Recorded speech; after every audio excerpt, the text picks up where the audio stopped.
Ba, nakita mo ba yung Bataan's Dilis dito?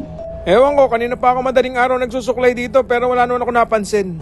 Ano ba ginagawa mo dyan? Bukal. May dala ka pang magalit.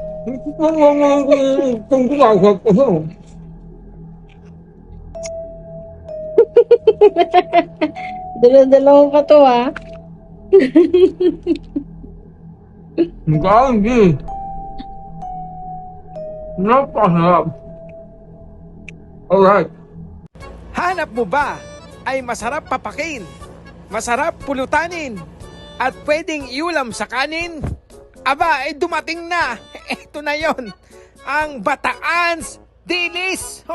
Hoy!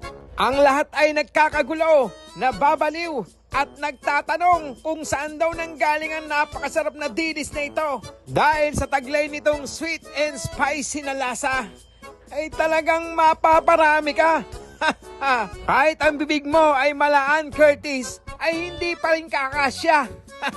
Ang may-ari pala ng paggawa ng Bataan's Dilis ay si Mr. Anjon Baluyot. Pwede nyo siyang kontakin kung ikaw ay Globe 0927-954-2304. At kung ikaw naman ay gumagamit ng Smart, 0968-724-3734. Diba? Tawagan mo lang yan at papadalhan ka ni Anjon Baluyot ng Bataan's Dilis.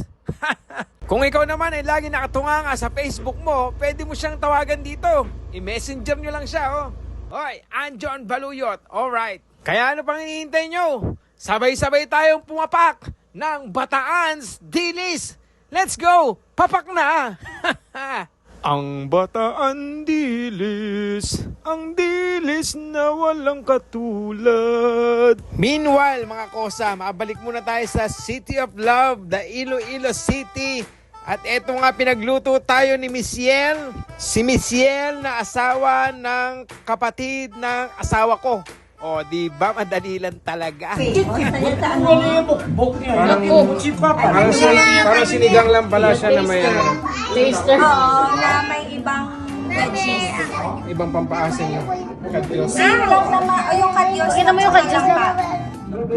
Pero yung pampasin namin sa sinigang, the same lang naman dyan. Yung kadyos yung...